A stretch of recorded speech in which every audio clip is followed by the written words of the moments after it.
Oh, well, hello, friends and enemies. Fujosevic back with some more Reno Mage as we continue our no aggro, or anti-aggro, no shaman season here.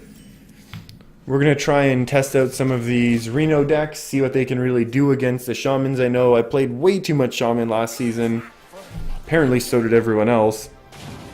And I want to get away from that now, and this is a really interesting turn one. Let's see what happens.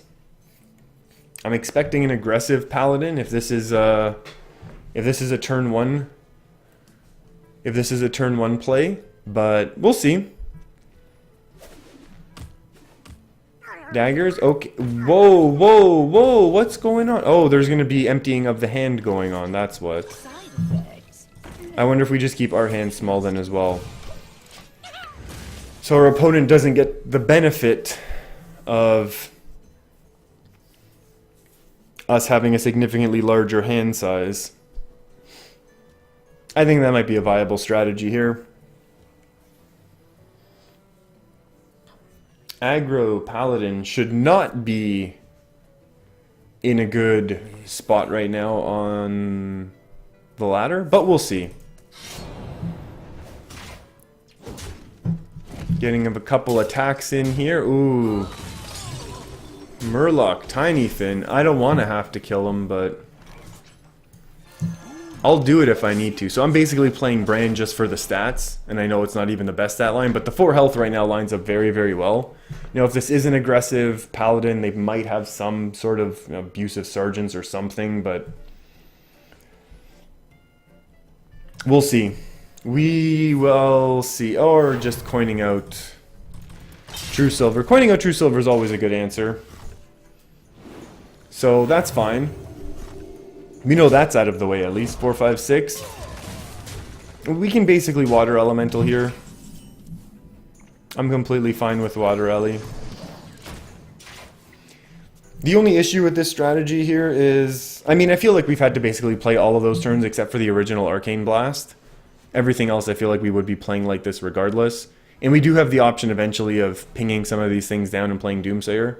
Our opponent's probably going to be forced to trading everything into this Water Elemental, otherwise I'll take control of the board. Basically whatever gets played next, or just locking down their hero so that they can't attack anymore.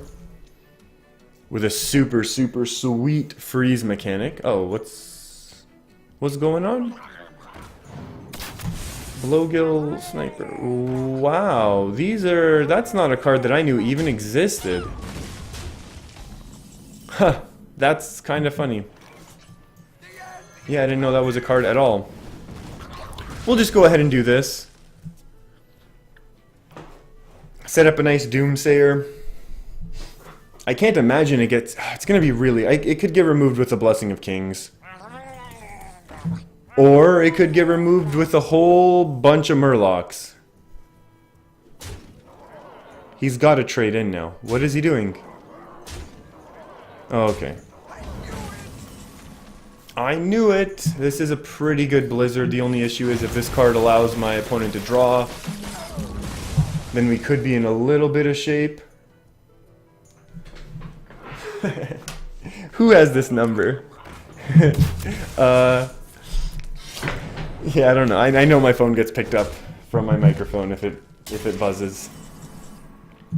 We will go ahead and ping this down. Heal ourselves.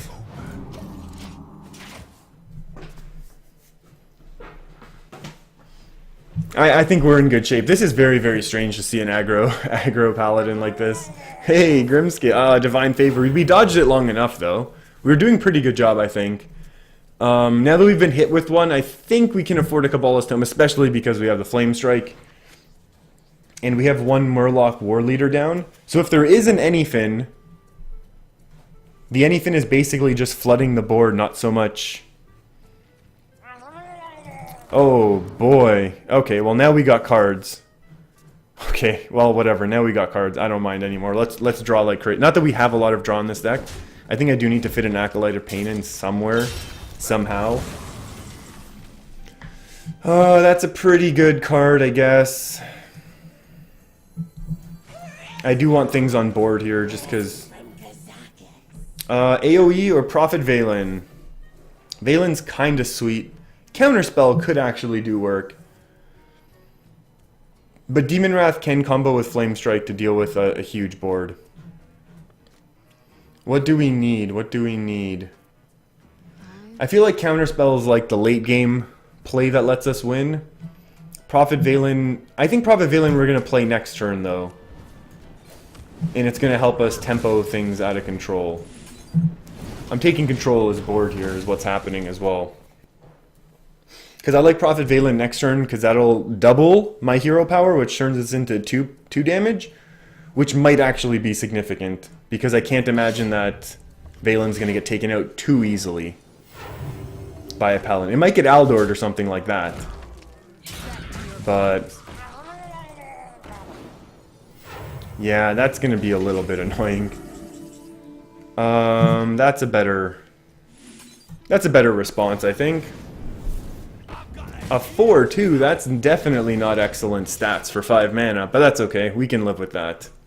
At least, you know, we can live with it coming out of a Firelands portal, not actually ever playing this card. In Arena, I guess it's manageable. Woo! Oh, there's our other... There's that war leader. Is everyone just going face? 9, 10, 11, 12? Yeah, face is the place when I'm at 12. Yeah, doing 12 damage. Setting me at, what is that, 7? If math is math? I wonder. Is he going to leave him up? No. Which is better for me. More health for me is better. Our opponent's basically stuck at... I didn't even look. I assume none of those Murlocs were strong enough. This is basically just being played to cycle, which means I have to deal with one more Divine Favor somehow. And I hope it's not now, because I could be in really bad shape. I wonder if I heal up now or not. I was held. That's interesting. Babbling Book, please. I want to cast a spell too. Freezing enemies is great. Ooh. Alright, Prophet Valen time. Prophet Valen and Priest is pretty good. But we also have a 2-mana Prophet Valen effectively card text, which doesn't get used, at least for the hero power aspect. Oh, that Inspire expansion. I hope Inspire comes back in the future. That was super, super fun. Yeah, this is basically what this deck is built to do, right? We didn't really win there. We would have eventually, but we just exhausted our opponent's resources, which is kind of what the goal of this deck really is to do. That's what we're aiming to do against all aggro decks, and I guess we ran into a less than optimal aggro deck. I mean, aggro Pally's cool, but probably not the best. If you're new here and you want to hang out a little bit more with me, feel free to hit that big red button right below here that it says subscribe. You'll get automatic updates whenever I post more of my videos. Thanks for hanging out with me, everyone, and I'll see you next time.